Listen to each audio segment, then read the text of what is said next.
acerca de lo que va a suceder, ¿sí? Que es lo siguiente. El 29, es decir, el jueves próximo, van a tener el primer parcial. ¿Qué temas van a entrar en el primer parcial? Todos los que hayamos visto hasta la clase de hoy inclusive, ¿sí? El parcial va a tener una duración de 90 minutos. Yo les voy a compartir cuando estemos en la clase que viene un enlace para que ustedes puedan acceder. Va a estar compuesto de ejercicios 2 prácticos que van a ser similares a los ejercicios prácticos que vemos durante las clases. Y después van a tener una sección de preguntas más que nada orientadas a la teoría, pero puede haber alguna pregunta también práctica, ¿sí? ¿Dudas hasta acá? ¿No? Ok, bien. Ese enlace va a tener un vencimiento que va a estar dado justamente por el horario y hasta ese momento se puede completar. Todo lo que sea práctica lo pueden hacer en cualquier aplicación que ustedes quieran usar, pero al momento de hacer el envío de esa práctica van a adjuntar o una captura de pantalla o un archivo, por ejemplo, PDF. ¿Qué es importante? Que se vea claramente lo que están adjuntando. Si la imagen es muy chiquita o si tiene poca calidad, yo no lo voy a poder ver. Y ese punto, me refiero a ese ítem del parcial, no lo voy a poder calificar. Y los ítems prácticos son muy importantes en el parcial. Entonces, sugerencia, revisen antes de enviarlo. Pueden hacerlo también a mano, lápiz y papel, lápiz. Le sacan una foto y también lo adjuntan, pero siempre teniendo en cuenta lo mismo, que sea de buena calidad, si no, no lo voy a poder ver. ¿Dudas hasta acá? Bien. Al día siguiente yo les voy a hacer llegar las notas. Si ven ahí dice envío de notas por email, como suele suceder que no tengo las direcciones de todos, yo las voy a publicar en el Excel que estamos usando, el Excel del calendario. Lo comparto por si alguno no lo tiene presente. Este Excel tiene varias hojas, en particular hasta ahora tiene 4 hojas, que está el cronograma, el material, los grupos y los enlaces de las salas de grupo. En este mismo Excel voy a publicar las notas, ¿sí? Así que al día siguiente ustedes van a poder ver las notas. Probablemente las vean en el mismo horario de la cursada, ¿sí? A partir de las 6:30 de la tarde. ¿Dudas hasta acá? Nada, ok. Y en la clase siguiente, aquellos alumnos que tengan que recuperar, van a hacer el recuperatorio durante esa clase, que va a ser la del 5 del 6. Esa clase no va a haber dictado de material teórico ni práctico, vamos a tener espacio reservado para el recuperatorio y espacio reservado para dudas y consultas que puedan. Ok, no hay problema. Ahora lo vamos a repetir también al final de la clase. Dudas y consultas que puedan existir en relación, por ejemplo, al parcial. Así que esta va a ser la dinámica de las próximas 2 clases. Bien. Vamos a arrancar con la clase de hoy entonces. Acá estamos. ¿Se acuerdan que al finalizar la clase pasada habíamos hablado acerca de los escenarios? Habíamos visto justamente cómo se descomponían esos escenarios, habíamos mencionado estas preguntas, estamos haciendo un repaso del último tema que vimos la clase pasada. Y un extra que habíamos hecho era hacer un ejercicio entre todos. ¿Se acuerdan? En relación a comprar un ticket de vuelo, pero podía ser un ticket de cualquier medio de transporte. Y lo que hacíamos era tener ese escenario, que era la compra de ese ticket, y habíamos hecho entre todos, teníamos 4 cuadrantes, y habíamos hablado acerca de cómo iba a estar compuesto ese camino feliz o ideal, que iba a ser justamente que ese usuario o ese cliente pueda hacer la compra exitosa. ¿Y qué pasaba cuando empezaban a aparecer otros caminos, caminos alternativos, casos de extremo y algunas posibles vulneraciones? Y después de revisar estos temas teóricos fue que pasamos al ejercicio práctico, ¿sí? Que era un ejercicio que hicimos en conjunto. Bueno, ahora vamos a retomar este mismo tema y van a ejercitar con escenarios de sus proyectos. Entonces, en el mirón, vamos a compartir el mirón, tienen para cada uno de los grupos un tablero para que justamente trabajen, vamos a bloquearlos para que no se muevan, para que trabajen con sus proyectos y puedan establecer, ahí vamos a ver la teoría, pero básicamente es que puedan establecer un escenario, la teoría no, la consigna, vamos a ver. La consigna es que seleccionen un escenario de su producto y completen los cuadrantes. El mismo ejercicio que hicimos la semana pasada, pero la semana pasada lo hicimos todos juntos y con una temática única. En este caso lo van a hacer con sus proyectos, ¿sí? ¿Dudas, consultas? ¿Nada? Ok. Recuerden que pueden ir a trabajar a las salas para poder contactarse, mutearse de esta sala y después yo les aviso cuando volvemos todos acá. Vamos a dar para realizar este ejercicio unos 20 minutos, así que estaríamos volviendo 19:10, ¿sí? Redondeamos. O algunas de las cuestiones que se fueron presentando recién cuando hablábamos de los escenarios y demás, eran casos que eran muy similares a lo que se suele llamar un bug. Un bug, ¿todos saben qué es un bug? Levanten la mano quienes saben qué es un bug, por favor.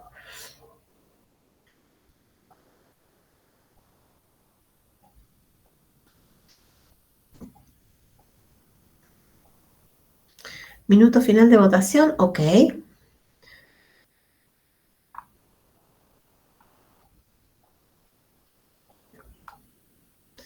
Ahí estamos. 6, 7 personas, ok. No, cerró la votación, no podemos tomar ese voto. Bien, vamos a explicar qué es un bug antes de introducirnos en este tema. Un bug es un error, ¿sí? Cuando nosotros estamos desarrollando una aplicación, puede ser que durante la construcción de una funcionalidad nueva ocurra un error. No siempre tenemos que pensar que el error es algo a lo que accede el usuario final. ¿Quién es el usuario final? Aquel usuario para el cual nosotros estamos desarrollando la aplicación. Siempre, de manera previa, cuando se está desarrollando una aplicación, la aplicación se va probando, se va chequeando, se va testeando en ambientes, es decir, en espacios de trabajo que son de acceso exclusivo al equipo de desarrollo que está justamente involucrado en ese proyecto. Entonces, podemos tener bugs que ocurren durante el desarrollo y el testing de esas nuevas funcionalidades o bugs que le ocurran a ese usuario final y ahí sí sería lo que se denomina un bug en producción. Producción, ¿se acuerdan que es el ambiente al que accede aquel destinatario para el cual desarrollamos nuestra aplicación o nuestro producto digital? Entonces, siempre, más allá de donde suceda ese error o ese bug, lo que vamos a hacer va a ser analizar, como dice ahí, la causa raíz, ¿sí? Nosotros lo que vamos a conocer, y por eso está representado justamente con un árbol, va a ser qué fue lo que sucedió, qué efectos hubo, ¿sí? El efecto va a ser ese resultado, el problema que se generó, ese error. Eso es lo que vamos a conocer, que es lo que nos va a acercar el usuario o el cliente. Si estamos en un ambiente o en lo que es el equipo de trabajo, quien haga la labor de testing, bueno, nos va a acercar mucho más información. De hecho, nos va a acercar probablemente toda la información que vemos allí en el árbol, o casi toda, porque va a conocer mucho más acerca de ese producto. Entonces, nos van a acercar justamente esos resultados o esos efectos. Nosotros en función, y me refiero al cliente, ¿sí? En función de eso que nos está acercando el cliente, vamos a generar alguna posible hipótesis e inclusive la puede generar el usuario, puede decirnos por qué cree que está sucediendo eso, pero siempre lo importante va a ser que nosotros encontremos la causa de ese problema. Causa de ese problema. Abran mic y cuéntenme.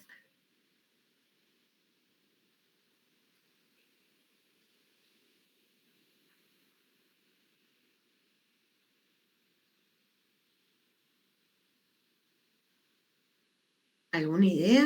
¿Nada? ¿Puedes repetir la pregunta, por favor? Decía que por qué será importante encontrar la causa de ese problema.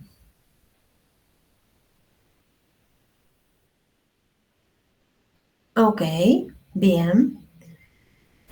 Puede arrastrar un error que ensucie la base de datos. Ok, puede haber otros efectos, digamos, capaz para no mencionar algún efecto puntual, puede haber otros efectos. Y siempre es importante, y esto ya es en general, más allá de lo que es desarrollo de productos digitales, encontrar la causa de algo para que, para justamente que no se repita, ¿sí? Entonces, siempre que exista un problema, o como le solemos llamar, un bug o un error, lo que tenemos que hacer es llegar a esa causa justamente para que no vuelva a suceder. Entonces, ¿qué cosas son importantes en estos escenarios? Definir exactamente cuál es ese problema, qué es lo que sucede, cuándo sucede, recopilar la mayor cantidad de datos posibles, sobre todo si tenemos algún dato muy específico, como puede ser el día y la hora en que ocurrió, mucho mejor, porque eso nos va a ayudar a investigar, cuando estemos analizando ese problema, a investigar entre toda la información a la que podemos acceder, qué puede ser lo que haya sucedido. Y siempre identificar estas causas a lo que nos ayuda es a saber si hay otros casos y eventualmente poder solucionarlos. Y como decíamos antes, nos ayuda a poder generar una solución para que no vuelva a repetirse, ¿sí? Después, eventualmente, de algún inconveniente, vamos a hacer justamente un desarrollo para subsanar este problema y en el tiempo podemos justamente monitorearlo, ¿sí? Evaluar que no vuelva a suceder. ¿Cuál es la intención siempre? Un poco lo que menciona o lo que nos trae esta diapositiva. Nosotros vamos a buscar o vamos a recabar datos para encontrar esa causa, ¿sí? Esa raíz del problema. Por eso estaba representado con un árbol. Pero la intención es, como dice acá, no es asignar culpas, no es buscar un culpable, por ahí no vamos, sino que la intención es justamente solucionar ese problema para que no vuelva a ocurrir.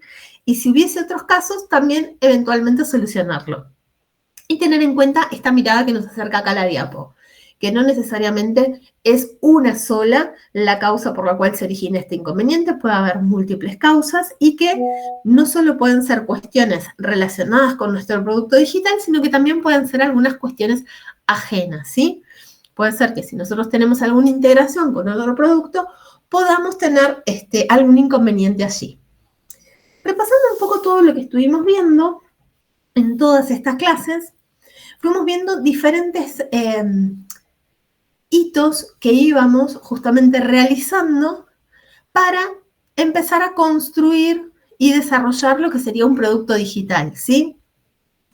Nosotros en las clases anteriores estuvimos viendo acerca de diagramas de flujo, esta clase vimos acerca de, esta clase al principio y la anterior al final acerca de escenarios, también hablamos acerca de priorizar.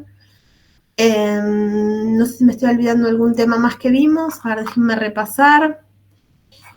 Habíamos hablado de las 4P de los proyectos y fíjense que de todo aquello que nosotros estuvimos haciendo, tenemos un lugar común al que nosotros vamos a consultar esta información.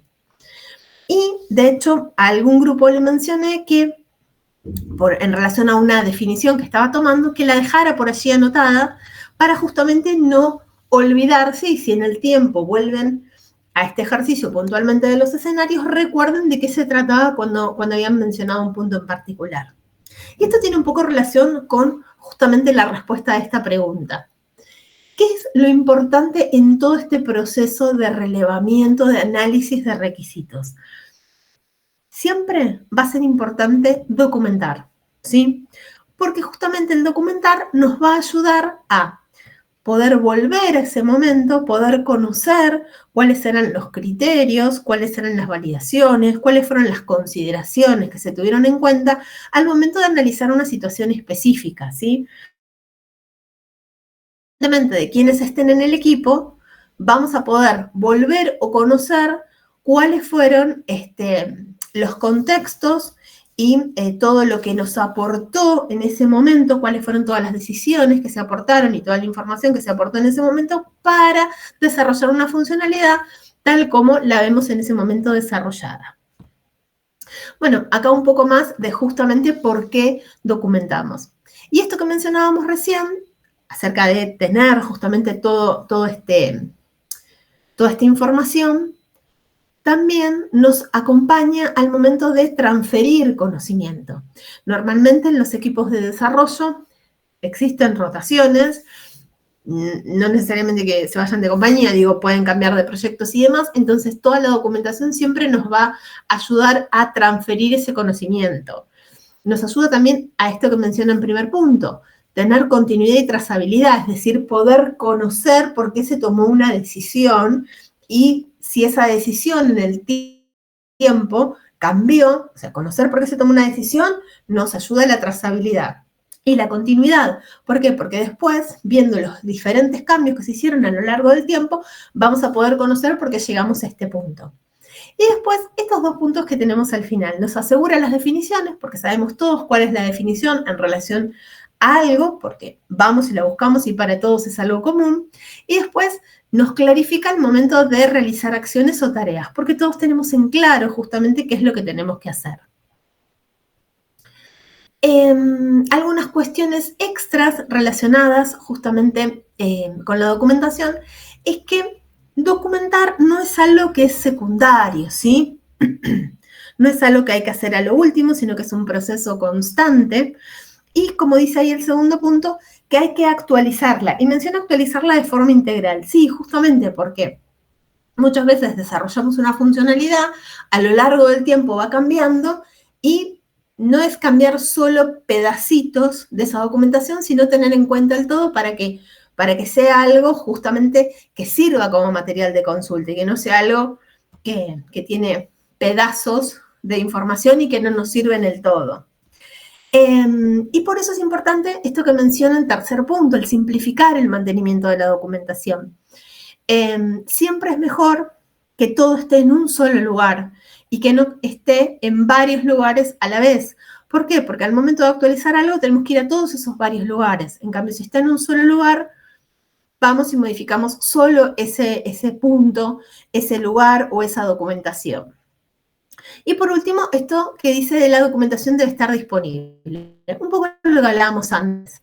Como la documentación es algo que nos va a ayudar como miembros de un equipo de trabajo, de desarrollo de un producto, tiene que estar disponible absolutamente para todo el equipo, ¿sí?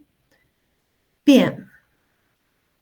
Y acá lo que vamos a ver es justamente lo contrario. ¿Qué pasa cuando no se documenta?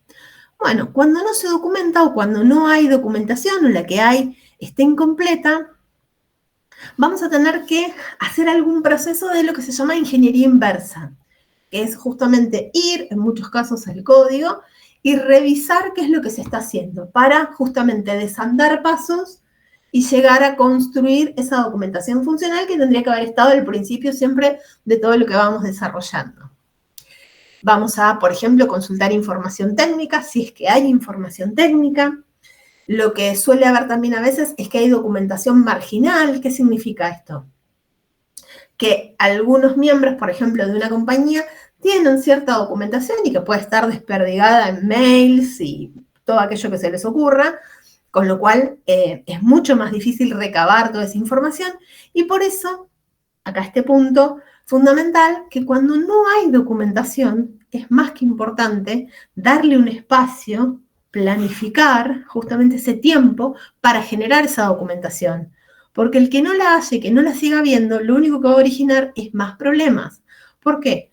Porque las definiciones no van a estar claras, no vamos a tener ese lugar común en el que podemos consultar todos en caso de duda, entonces siempre al momento de hacer una consulta o revisar algún punto, va a ser mucho más difícil poder llegar a esa respuesta.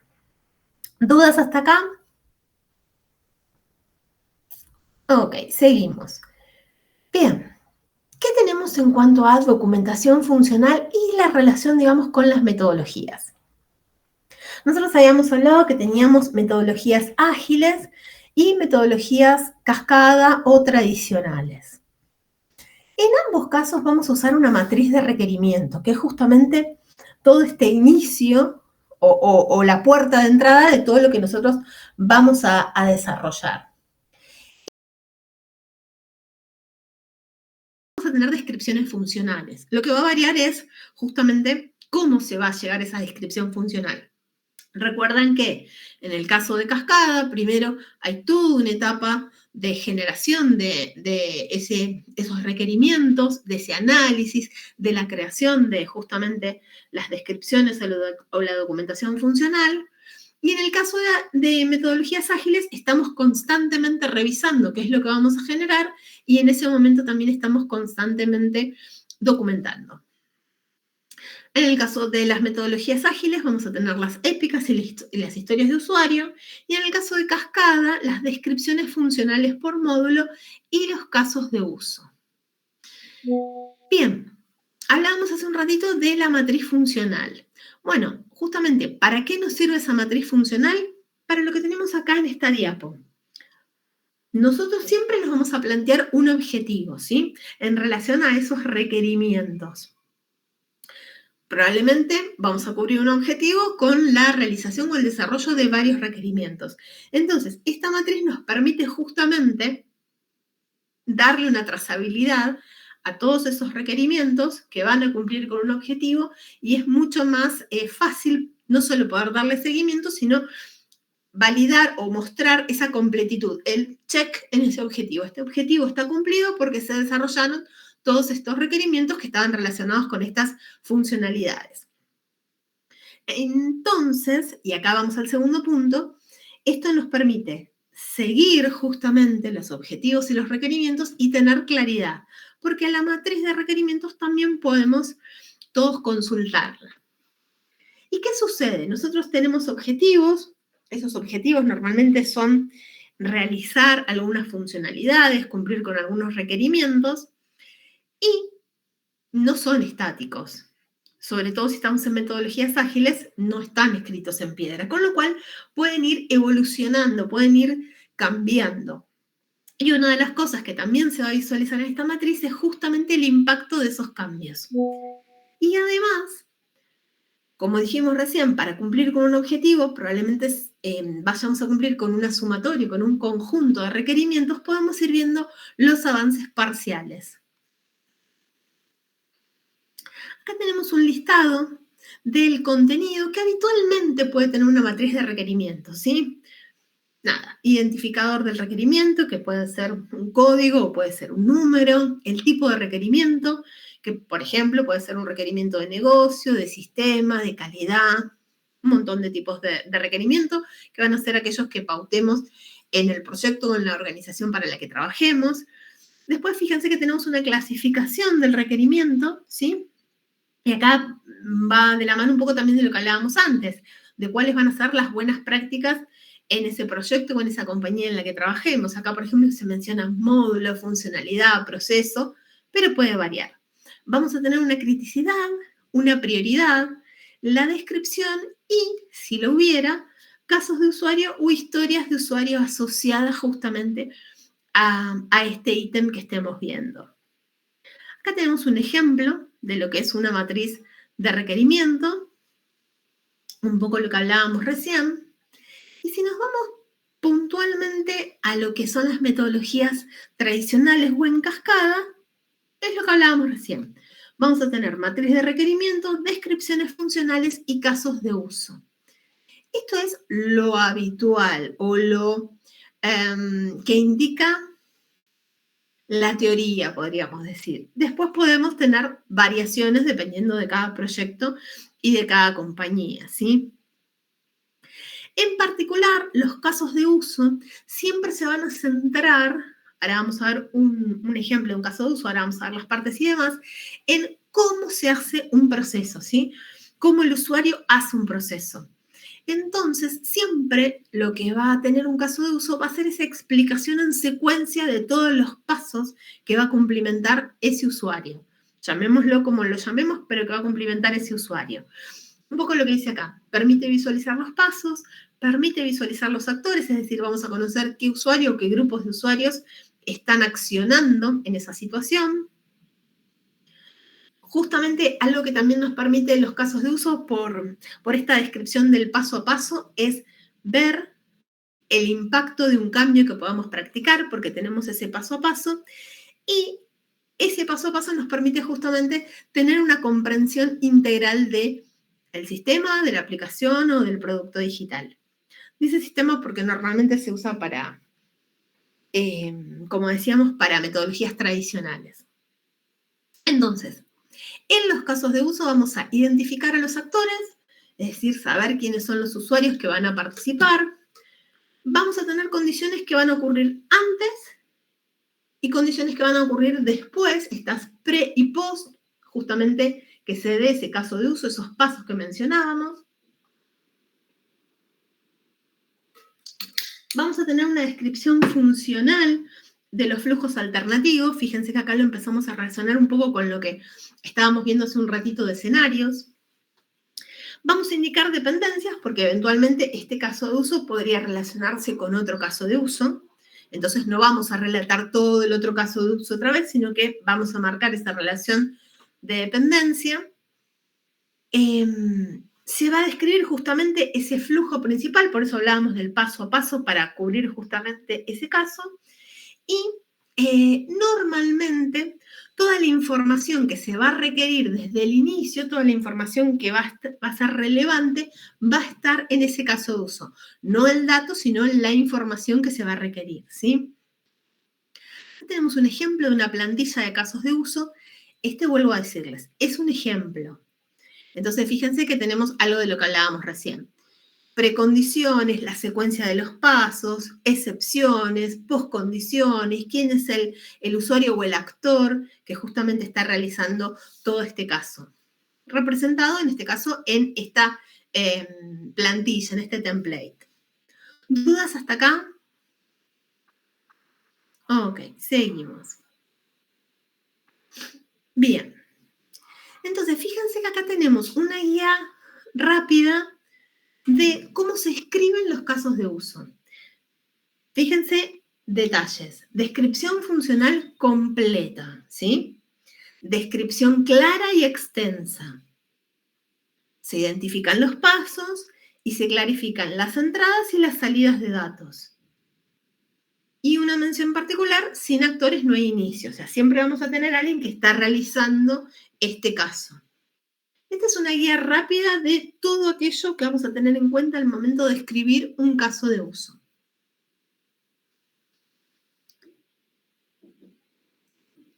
¿Para qué nos sirven los casos de uso, además de para desarrollar y para conocer lo que vamos a desarrollar? También nos sirve justamente para testear, ¿sí? ¿Por qué? Porque fíjense que en un caso de uso vamos a tener todos los escenarios, todo el paso a paso, las pre, las post condiciones, quiénes son los usuarios o los actores que van a participar de ese caso y justamente qué es lo que se espera que suceda. Perdí una pantalla. Ahí va. Bien. Ahora, como contrapunto, vamos a ver las metodologías ágiles. También arrancamos de una matriz de requerimientos, pero después vamos a tener épicas e historias de usuario. Vamos a ver de qué se trata. Una historia de usuario, nosotros dijimos que el caso de uso nos dice el cómo, ¿sí? Por eso está el paso a paso. ¿Cómo realiza ese usuario ese caso? Paso a paso. Paso 1 tal cosa, paso 2 tal otra. Bien. ¿Qué es lo que hace la historia de usuario? La historia de usuario también relata qué es lo que va a hacer un usuario, pero el foco no está en el cómo, sino en el para qué lo hace, ¿sí? ¿Cuál es el objetivo final de ese usuario? En particular, en relación a las historias de usuario, siempre mencionamos que son breves, que son cortas, ¿sí? Y acá un adicional interesante, que es que justamente que sean cortas, no quiere decir que no se vayan a entender, se van a entender. Hay una manera específica de redactar historias de usuario, ahora lo vamos a ver en un ratito, y justamente si una historia de usuario, cuando nosotros la estamos redactando, queda muy larga, que es una métrica poco precisa, pero en la práctica uno empieza a darse cuenta porque empieza a escribirla y empieza a sumarle sobre todo para qué hace el usuario esto, y lo hace para esto y para esto otro. Si ya lo hace para dos cosas, seguro que son dos historias de usuario, por lo menos dos historias. Y a lo que nos trae la historia de usuario es justamente esa claridad para identificar quién es el actor de esa historia de usuario y justamente cuál es la funcionalidad, el para qué hace lo que hace.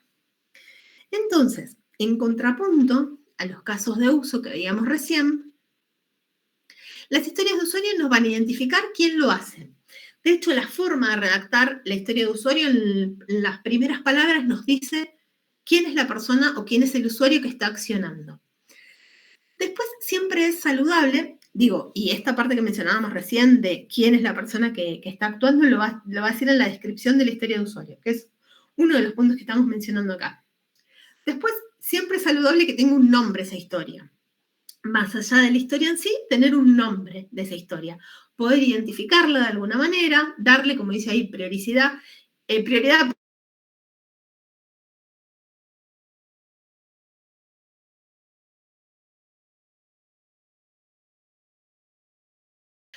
Las historias de usuario no las vamos a tener sueltas, ¿sí? Las vamos a tener agrupadas, relacionadas. ¿Con qué? Con las épicas, ¿sí? Las épicas van a ser como un gran paraguas que van a cubrir a todas estas historias de usuario, que van a relacionar a todas estas historias de usuario, y normalmente la épica se hace por funcionalidad, ¿sí? Podemos eventualmente en esa épica describir a alto nivel, es decir, sin entrar en detalle, una funcionalidad, y después en las historias de usuario vamos a indicar justamente esa funcionalidad que podría ser realizar una compra o comprar, qué es lo que va a tener en cuenta cada acción que va a estar realizando ese usuario. Y probablemente de cada una de esas acciones surja una historia de usuario. Bien, entonces si tenemos que armar una relación entre historias de usuario y épicas, acá tenemos un buen ejemplo. Fíjense que partimos de un tema que es reforzar la seguridad del producto.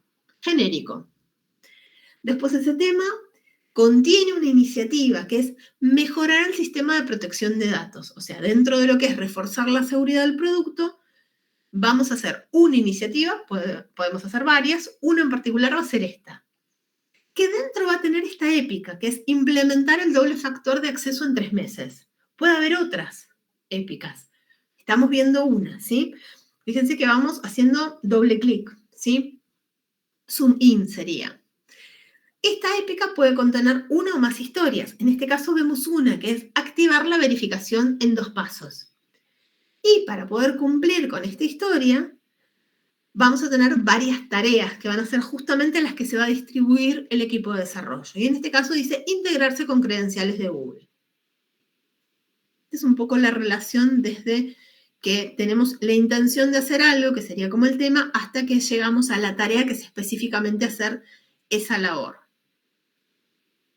Bien, acá tenemos un gráfico que es interesante. ¿Por qué? Porque nos ubica también en justamente cómo partimos desde un tema, pasando por épicas, historias de usuario, hasta tareas. Fíjense que estamos como en una opción a alto nivel, que sería el tema, y a medida que vamos haciendo mayor foco, mayor detalle, vamos desmenuzando mucho más lo que tenemos que hacer. Por eso llegamos hasta tareas.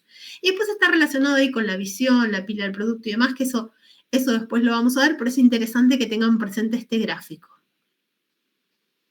Bien, ahora, la pregunta es cómo se organiza todo este trabajo, ¿sí?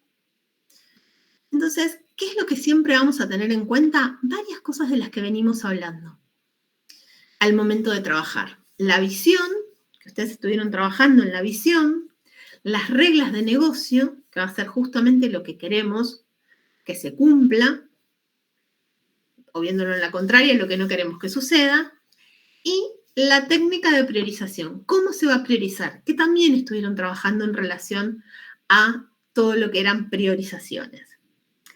Ahora esto, que parece como muy teórico, vamos a verlo con un ejemplo puntual. Vamos a tener un objetivo que es construir un portal de empleo. Acá sí los invito a todos a abrir micrófono y a participar, porque es parte justamente de lo rico que se van a llevar en la clase de hoy y que también van a tener que aplicarlo en el parcial. Entonces, nuestro objetivo es construir un portal de empleo. Bien. ¿Qué actores o qué usuarios consideran que vamos a tener? Objetivo, construir un portal de empleo. ¿Quiénes serían nuestros usuarios? Empleadores. Ok. ¿Quiénes más? Postulantes.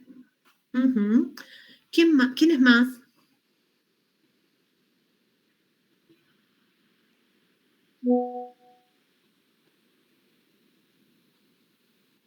¿Alguien más? ¿Nada? Bueno, seguimos y después seguro van a surgir más. Y estos actores o estos usuarios que definimos recién, ¿qué actividades pueden hacer? Objetivo, portal de empleos. El empleador puede publicar una oferta laboral Bien. ¿Qué otras cosas pueden hacer? y el postulante aplicar a las ofertas. Ok, bien. Vemos acá algunas relacionadas o justamente con el objetivo que estábamos hablando. Buscar trabajo, gestionar vacantes, reclutar candidatos. Recién habían mencionado otras que van a estar relacionadas justamente con esos actores, ¿sí? Ups, me fui de más, pensé que venía la pregunta. Ahora, dentro de estos grandes temas, que pueden ser los que mencionaron ustedes o los que están acá, ¿qué funcionalidades o qué actividades tendríamos? Pensémoslas así.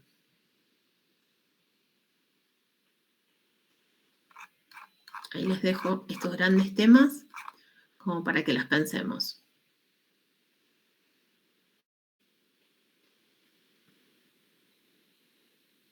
¿Nada? ¿No tenemos funcionalidades? ¿No tenemos nada?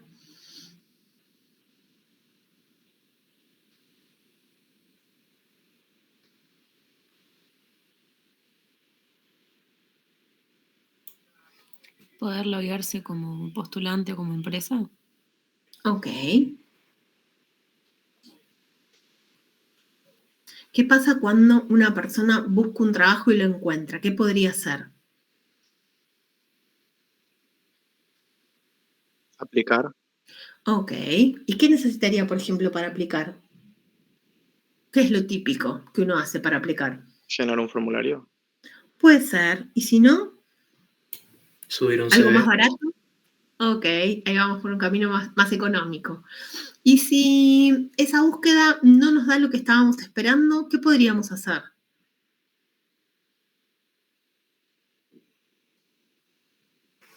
Si ustedes entran en alguna página o alguna aplicación para buscar trabajo y no encuentran lo que están buscando, ¿qué hacen normalmente? Una opción es irse de la aplicación o de la página. ¿Y la otra cuál es? ¿Cómo se enteran que hay un trabajo para ustedes? Configurar alguna alerta de trabajo que Ok, cumpla con mis requisitos. bien.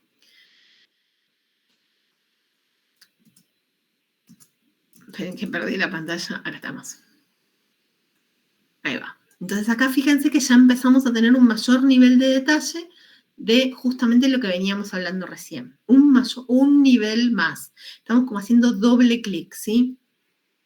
Y si hacemos todavía más doble clic, ¿qué sucede? Por ejemplo, en buscar trabajos. ¿Cómo puedo buscar un trabajo?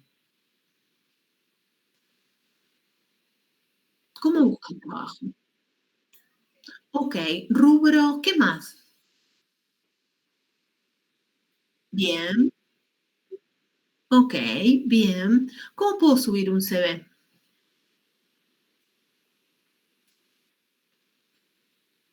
¿Hay una sola forma de subir CV?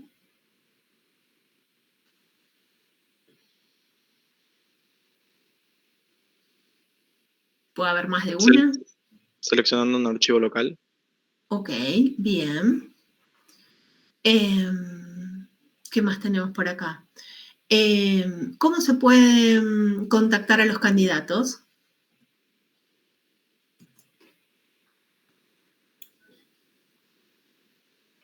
¿Cómo podemos contactar a alguien en una aplicación? Ok, bien. Ok, y si los contactamos por la misma app, ¿qué nos interesaría saber? ¿Qué nos interesa cuando mandamos un mensaje?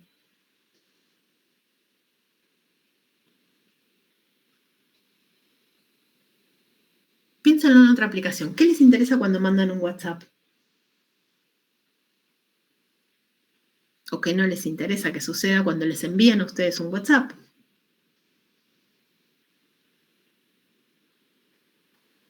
Nada. Saber, por ejemplo, si el mensaje llegó, tener alguna confirmación de lectura, ¿sí?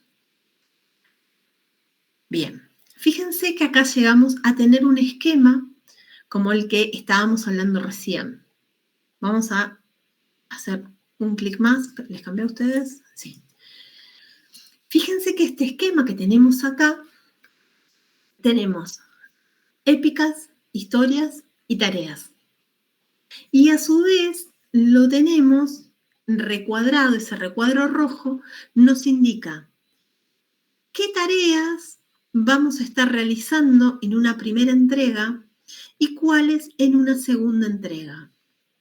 Entonces, fíjense que con este mapa nosotros podemos ver justamente todas las actividades, todas las tareas y todas las historias de usuario que se van a construir para nuestro producto, ¿sí? Esto sirve para muchas cuestiones. Hace un ratito hablábamos justamente de conocer cuánto de ese objetivo que queremos cubrir estamos cubriendo, estamos realizando, cuál es ese grado de avance. Entonces, fíjense que con esta relación, partiendo de una épica hasta una tarea, podemos saber justamente cuán cerca o cuán lejos estamos de terminar esa épica o de desarrollar esa funcionalidad. ¿Qué otras ventajas tiene justamente esta manera de trabajar con este tablero, con este mapa? Normalmente se llama User Story Mapping, ¿sí? Entonces acá nosotros tenemos un mapa de todas las historias de usuario que nos sirven justamente para también tomar decisiones, definir qué vamos a entregarle al usuario en una versión, qué le vamos a entregar en una versión siguiente, nos permiten repriorizar. ¿Se acuerdan que habíamos visto priorización? Podemos repriorizar porque podemos decir, bueno, esta tarea queremos que se realice antes o esta historia queremos que se realice antes o la queremos retrasar, ¿sí?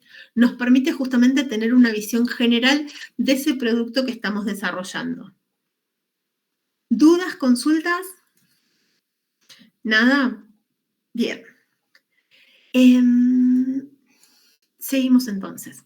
Bueno, acá justamente estamos hablando de que esta técnica es lo que les mencionaba recién, el User Story Mapping. Bien. Lo mencionamos hace un ratito, cuáles son las ventajas y demás. Y vamos a ir con un ejercicio. Vamos a ir al Miro. Denme un segundito, voy a dejar de compartir. Voy a sumarles data en Miro para que puedan trabajar y ahí vamos a ver la consigna.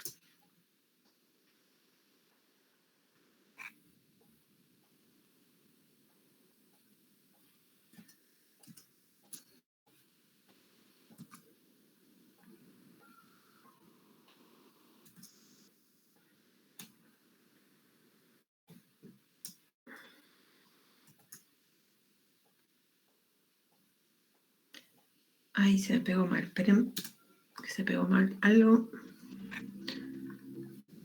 No tomo los words. Espera ahí.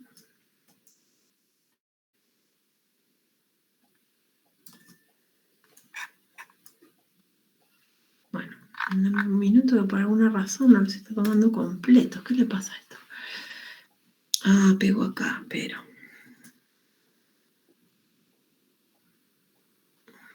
Duplicamos. Bien. Solo me deja copiar. Paste. Ahora sí. Claro, pegué tantas veces que se pegó como grupo 6, 7 y 8. Dame un segundo que cambio los números. De hecho, ahora me voy a fijar si no se pegó por algún lado extra este tablero.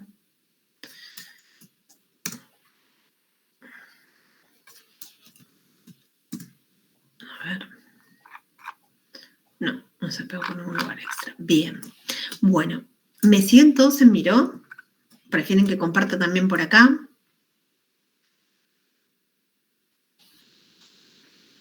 ¿Me Sí, sí, siguen en Miro? Súper. sí lo puede compartir. Bueno, compartimos.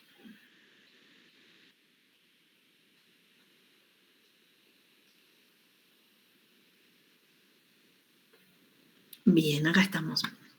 Tienen el ejemplo que vimos hace un ratito y la consigna.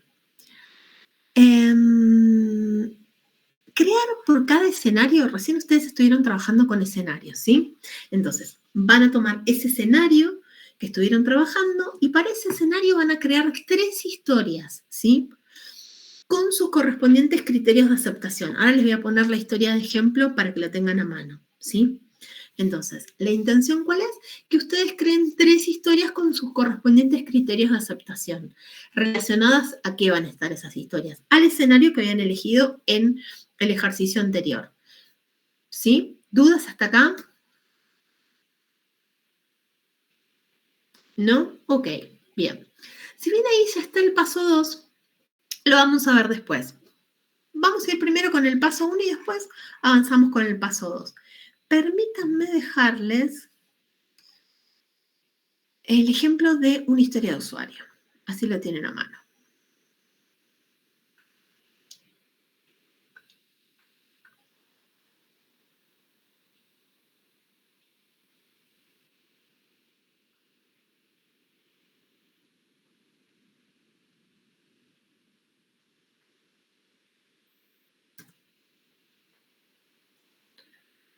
Voy a dejarles las 3 diapos que vimos. Uf, qué chiquitita.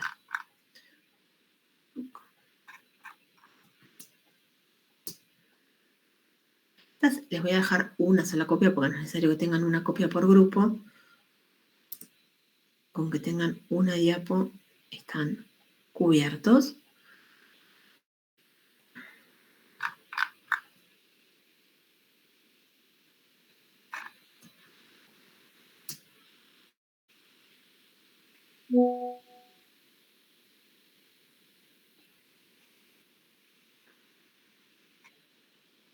Y acabamos con el ejemplo.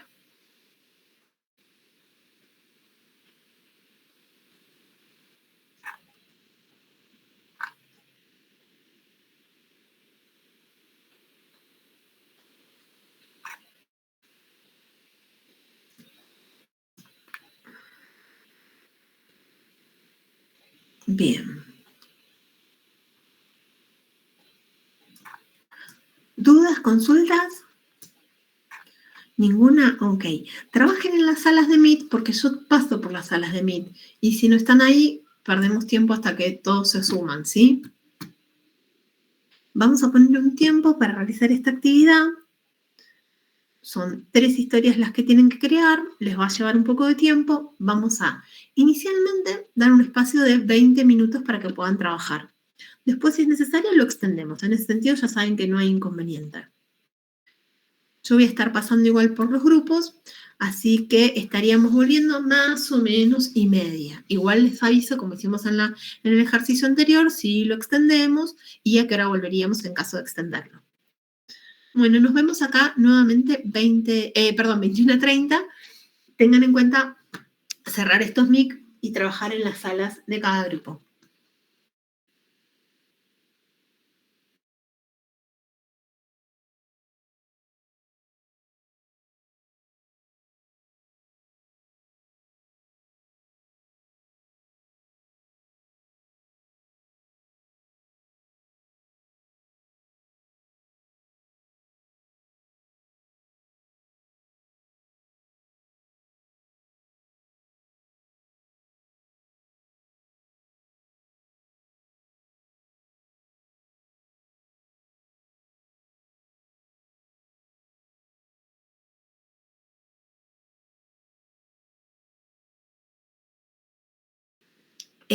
Vamos a checar de que estén todos conectados. Les pido que vayan levantando las manos en función de que estén conectados en esta sala.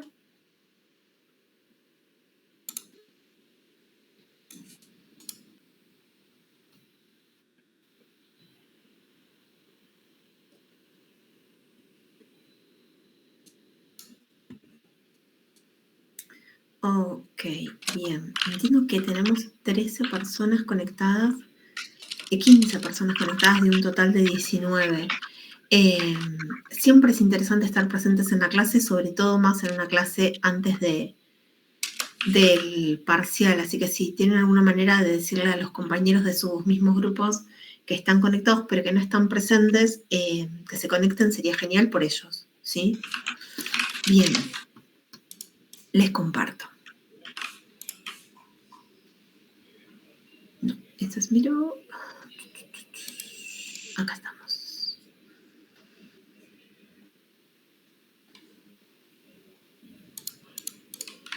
Bien.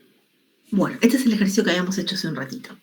Bueno, ahora vamos a tratar este tema que va a entrar en el parcial y por eso es interesante que conozcan de qué se trata, que es este modelo Cynefin o Cunefin, como se suele mencionar, ¿sí? Y una de las cuestiones relacionadas con este modelo justamente es tener en cuenta lo siguiente. Nosotros hasta ahora veníamos trabajando con diferentes técnicas que nos iban permitiendo analizar, entender, documentar todos los requisitos que podíamos llegar a tener. ¿Qué técnicas estuvimos viendo? ¿Dónde los tengo? Los tengo acá, perfecto. ¿Qué técnicas estuvimos viendo? Estuvimos viendo cómo detectar escenarios, estuvimos viendo cómo documentar, por ejemplo, historias de usuario recién, cómo generar sus criterios de aceptación. También habíamos visto cómo generar un diagrama de flujo. Todas estas herramientas justamente lo que suponen, digamos, en cierta medida, es que el problema está claro o que eventualmente se puede investigar bien ese problema que necesitamos solucionar o cubrir a través de algún tipo de desarrollo.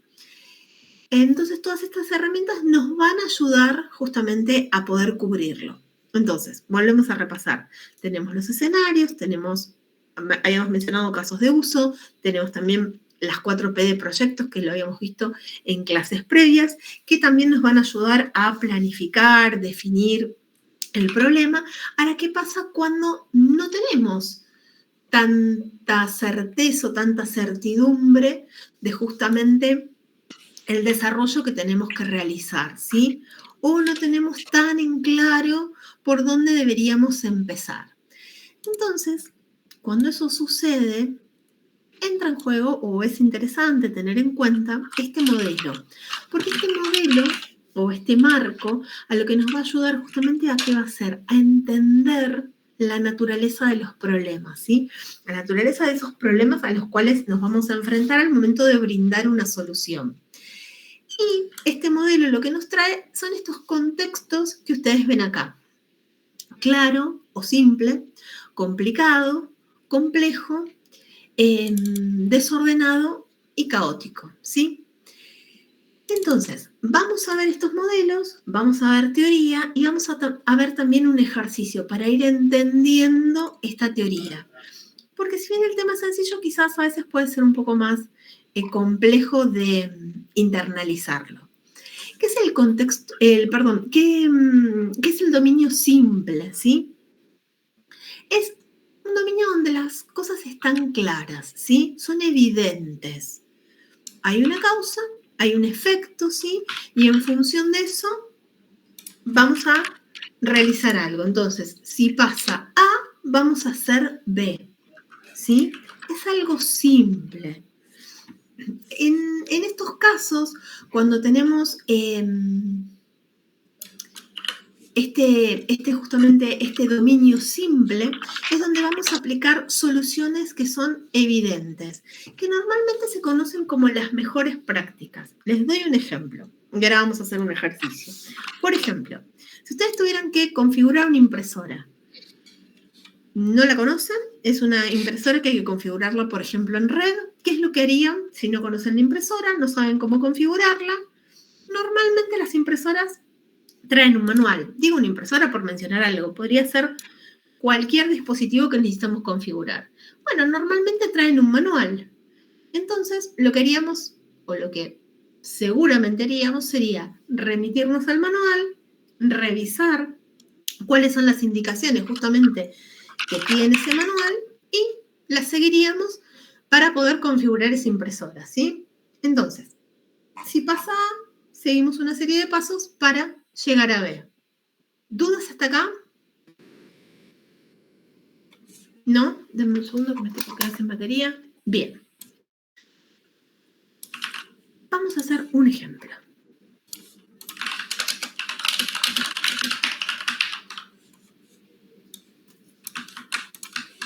Vayan todos a Miro, síganme a mí, así encuentran fácilmente el ejercicio. ¿Cuántos somos? Somos bastantes. Bueno, necesito 1, 2, 3, 4, 5, 6, 12 voluntarios. Consigna, no se pueden abrir micrófonos, preferentemente no hablen por ningún otro chat. El objetivo de este ejercicio va a ser que puedan ordenar, vamos a compartir también, denme un segundo que voy a compartir el Miro, por si hay alguien que no está conectado a Miro o... Ahí estamos. O no va a participar del ejercicio porque tenemos un número limitado de participantes, dijimos 12, ¿verdad? 3, 6, sí, 12. 12 personas. ¿El objetivo cuál va a ser? Bueno, acá hay barras, ¿sí? Tienen que ordenar estas barras. ¿Cómo las van a tener que ordenar? Yo les voy a dar la consigna. Lo importante es no hablen entre ustedes, ¿sí? No hablen entre ustedes, ni por acá abriendo micrófonos, ni por otro medio. Bien. Van a ordenar estas barras por tamaño. Vamos a ver todos cómo resuelven este ejercicio. Ya pueden arrancar.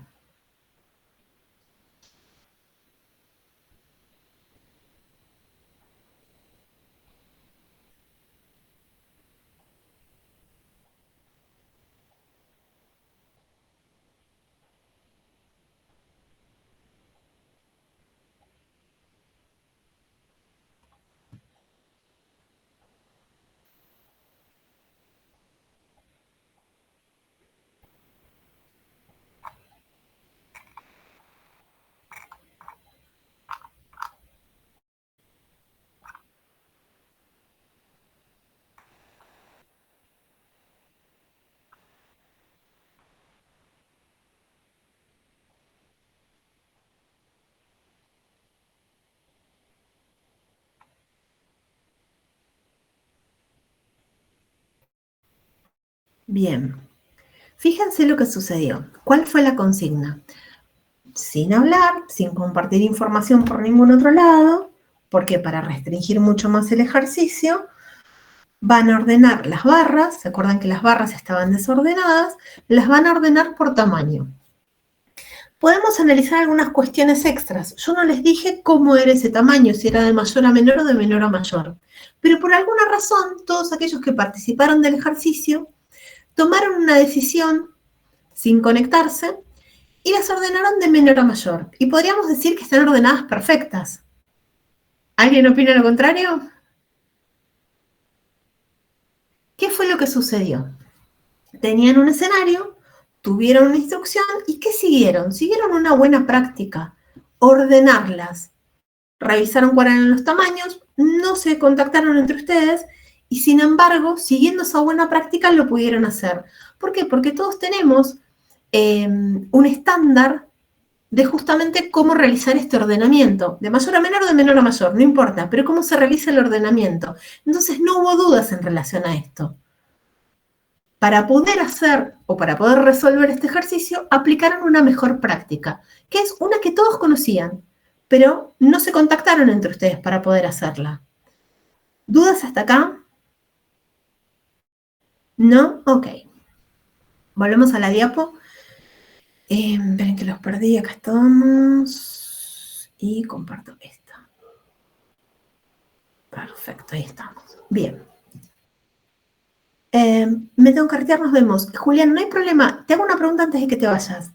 ¿Tenés claro todo lo relativo al parcial de la semana que viene?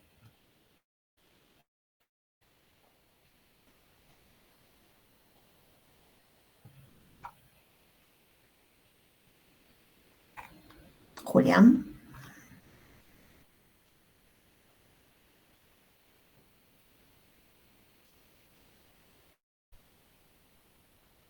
Sí, pero no solo me refería al material de estudio, me refería a cómo hacer el parcial.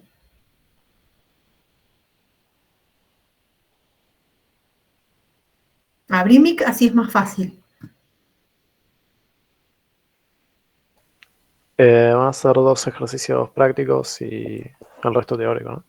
Ok, más que nada me interesaba que tuvieras el conocimiento para poder hacerlo la semana que viene. Súper, genial, listo. Bueno, Nos vemos, hasta luego. Bien, seguimos entonces. Recién vimos el simple, ¿sí? Ejercicio para realizar, fue fácil de realizar. Ahora vamos a hablar justamente del siguiente, que es complicado. Entonces, ¿qué es lo que va a suceder en este cuadrante de complicado? Bueno, vamos a seguir teniendo una relación causa-efecto, pero no es tan evidente, ¿sí? Entonces ahí va a requerir un análisis. No va a ser tan, si sucede A, entonces hacemos B. Vamos a necesitar analizar, observar probablemente antes, analizar y en función de ese análisis, ahí vamos a responder. Entonces, sería algo así como, volviendo al ejemplo, así como antes decíamos, si pasa A, entonces lo que vamos a hacer va a ser B. Acá también va a pasar A, pero no sabemos que la respuesta vaya a ser B, no estamos seguros. Puede ser B, puede ser C, puede ser D, ¿sí? Entonces, vamos a tener que hacer justamente estas acciones. Observar, analizar y responder. Veámoslo con un ejercicio. Les copio en Miro la segunda parte. Déjenme un segundito que no me deja copiar. Ahí va. Bien. Vuelvo a pedir también 12 voluntarios. Siguen sin hablar. La consigna sigue siendo no hablar entre ustedes. Voy a compartir Miro para que quienes no estén participando activamente del ejercicio lo puedan ver. Ahí estamos. Vamos a darle zoom. Bien. Y la consigna para este ejercicio va a ser, tienen las barras, en este caso no hay nada relacionado con el tamaño de las barras, sino que lo que van a tener que hacer va a ser ordenarlas por color, del más claro al más oscuro. Les doy un poco más de información en este caso.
Bien, bueno, si bien este ejercicio tenía instrucciones claras y si bien podemos decir que era medianamente sencillo, acá empezaban a jugar algunas otras cuestiones. Esto que hablábamos recién, ¿no? Observar, analizar y responder. ¿Qué empezaba a jugar en este caso de este ejercicio? El juicio de cada uno de ustedes. ¿Qué es claro? ¿Por qué ese verde aparece ahí en segunda posición o ese gris? ¿Son más claros o más oscuros que ese amarillo? En este caso, este ejercicio se resolvió de esta manera, pero fíjense que no tenemos un solo camino, como en el anterior. De A no respondemos B. En el anterior era fácil, era ordenarlas por tamaño. De mayor a menor, de menor a mayor, no era parte de la consigna, con lo cual la resolución estuvo bien. En este caso es por colores, de más claro a más oscuro. ¿Hay una sola solución? ¿Podría ir el amarillo en primer lugar? ¿Podría ir ese verde celeste que está en la tercera columna al lado de ese otro verde turquesa que está en la sexta? No tenemos una sola respuesta. Podemos tener varias respuestas, ¿sí? ¿Dudas hasta acá? ¿No? Ok, bien. Volvemos. Parto por acá. Bien. Ahora vamos a ir justamente al cuadrante complejo. ¿Y qué es lo que nos trae el cuadrante complejo? Nos habla justamente de prácticas emergentes, de experimentar, ¿sí? Fíjense, hasta ahora teníamos simple, si sucede A, entonces B, esto de que seguíamos las buenas prácticas, el complicado, que justamente requería que nosotros observáramos, que analizáramos y que después justamente accionáramos, y además lo que nos traía el segundo cuadrante es que no teníamos una única solución, sino que teníamos diferentes alternativas. Y acá, en el complejo, tenemos muchas más opciones, ¿sí? Porque tenemos una respuesta menos clara que en los anteriores. En el complicado quizás tenemos más respuestas, pero en un punto tienen un límite. En el complejo pueden ser infinitas, porque no es clara, ¿sí? ¿Y de dónde van a surgir justamente esas soluciones? Bueno, van a surgir o van a emerger de practicar, de experimentar, de que se realice algo, se evalúe después de un tiempo, se aprenda con esa evaluación y eventualmente se vuelva sobre esa misma solución que inicialmente se había diseñado. ¿Para qué? Para justamente mejorarla, ¿sí? Entonces, nos quedamos con que para este cuadrante van a surgir prácticas emergentes. Volvemos igual que antes y lo vamos a relacionar con un ejercicio. Dame un segundo que les pego esta parte. Siempre seguimos con la misma consigna, que va a ser que no pueden hablar. Ahí les estoy pegando esta tercera parte. Pueden participar todos los que quieran participar, no tenemos límite. Y no les estoy compartiendo. Ahí comparto. Ahí va. ¿Qué sucede acá? ¿Cuál va a ser la consigna acá? La consigna acá es construir un auto.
Bien, imaginen que en este caso yo les sume, no imaginen, les voy a sumar un nuevo requerimiento para este auto.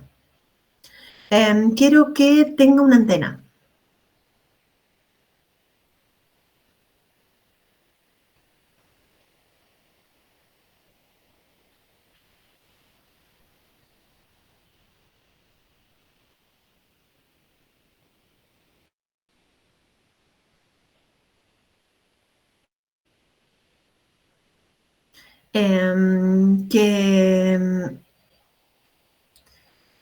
que sea más rápido que el auto de Colapinto.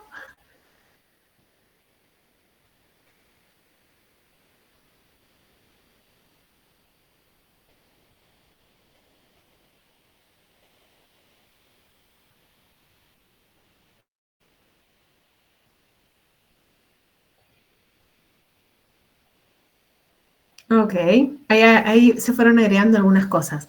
Bueno, fíjense que en este dominio, que es en el complejo, ¿qué fue lo que ustedes estuvieron haciendo?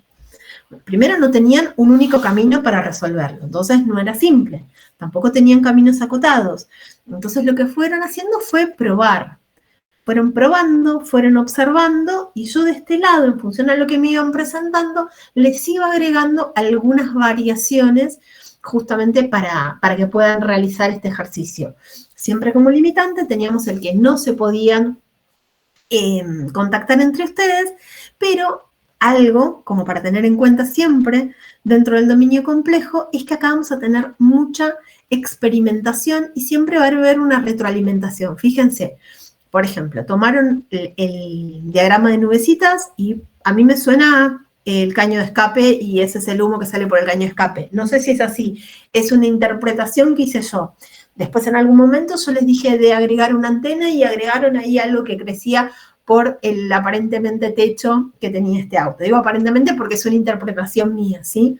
Entonces, en este dominio vamos a tener mucha más experimentación, no vamos a tener, esperen que vuelva a la diapo, no vamos a tener tan claro, justamente, como quizás en dominios anteriores. En uno lo teníamos muy claro el camino que íbamos a seguir, en otro teníamos varias alternativas, en este no, y en este vamos a experimentar mucho más, ¿sí? ¿Dudas hasta acá? Bien. En el caótico, ¿a qué suena caótico? Caos, lío, ¿sí? Y acá dice prácticas novedosas, pero sobre todo dice actuar. Entonces, ¿qué es lo que va a suceder en el dominio caótico? Seguramente no va a haber una relación causa-efecto, pero va a ocurrir algo y eso que ocurre nos va a hacer actuar rápido, ¿sí? Por ejemplo, si hubo un ciberataque, ok, hay que hacer algo, sí o sí. Tenemos dos caminos para hacer en el caótico.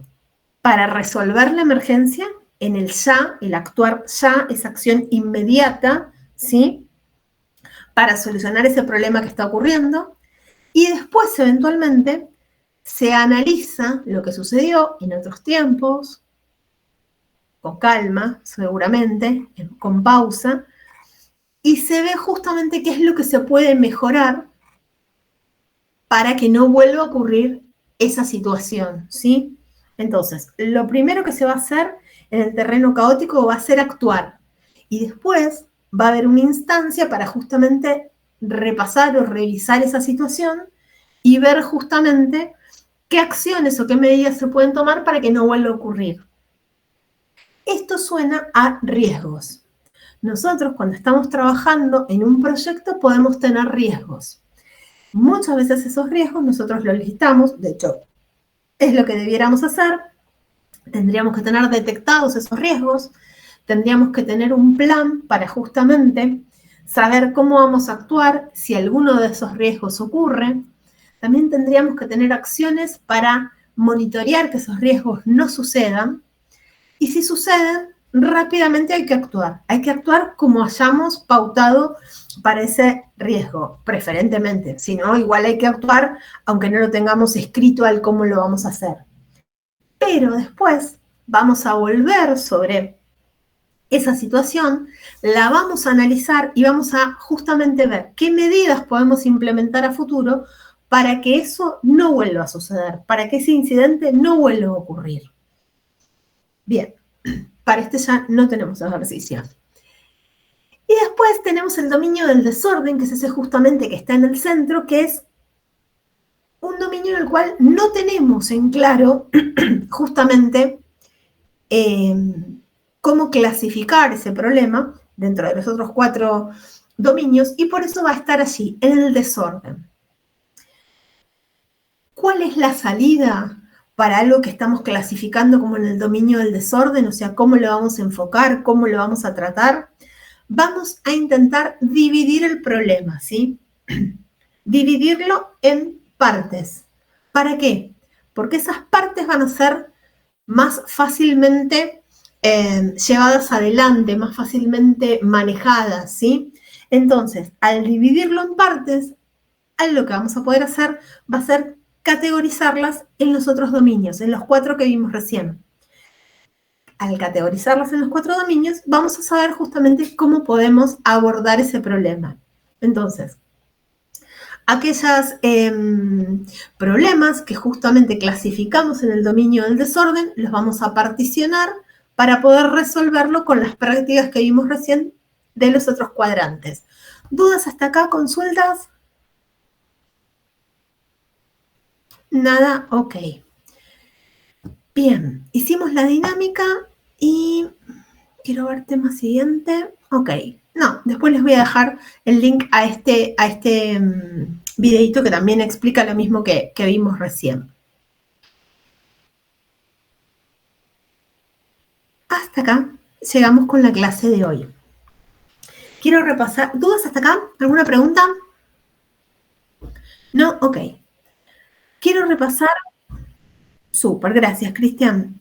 Quiero repasar todo lo relativo al parcial. Acá estamos. Esperen que no. Ahí está. Aquí está el presentador.